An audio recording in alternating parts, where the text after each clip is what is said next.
হিসেবে নিজেদেরকে দাবি করছে, আমাদের সেই জায়গাগুলো খতিয়ে দেখা উচিত। আমাদেরকে রাইট শেয়ারিং এর নামে ঠকানো হচ্ছে।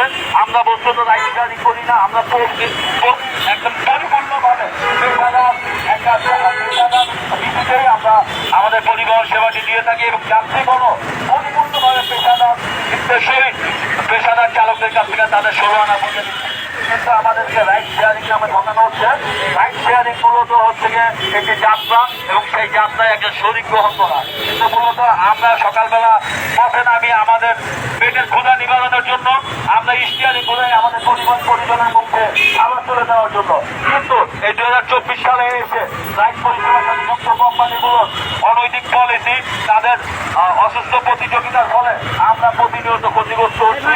আমাদেরকে বঞ্চিত করা হচ্ছে আমাদের ন্যায্য পারিশ্রমিক এবং ন্যায্য অধিকার থেকে। তাই আমরা দাবি জানাই আমাদেরকে শ্রমিক হিসেবে স্বীকৃতি দিয়ে আমাদের কর্মসময়ের মূল্যায়ন করে এবং আমাদের বাহনগুলো রক্ষণাবেক্ষণ খরচ হিসেব করে পরিপূর্ণভাবে আমরা যাতে একটি ভালো সেবা দিতে পারি, বেঁচে থাকতে পারি, সেই পরিবার পরিজন নিয়ে এবং এক্স কোম্পানিগুলো সহ রাষ্ট্রীয় অর্থনৈতিক চাকাও যাতে সচল থাকে, সেই দিকে একটা এই ডিজিটাল প্ল্যাটফর্মটাও যাতে বেঁচে থাকে।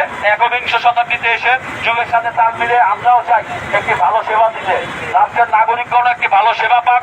আমরাও আমাদের পরিবার পরিজন নিয়ে দুবেলা খেয়ে পরে যাতে মাপতে পারি আমাদের গাড়িগুলো রক্ষণাবেক্ষণ করে।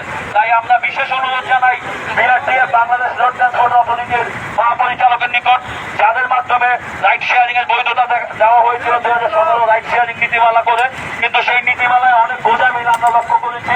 কখনো বলছে অপেশাদার চালকদের জন্য নিজের কর্মের বাইরে বাড়তি আয়ের উৎস, আবার কখনো চালক বলছে। এখানে পরিপূর্ণভাবে নীতিমালাটি সংশোধন করা উচিত। আমাদেরকে পেশাদারিত্বের যে নমুনা আমরা দেখাচ্ছি পেশাদারিত্বের সহিত, সেই জায়গা থেকে আমাদেরকে সঠিক দিক নির্দেশনামূলক একটি নীতিমালা প্রণয়নের দাবি আমরা জানাচ্ছি, যাতে করে এই পরিষেবাটি আরো টেকসই এবং মজবুত হয়।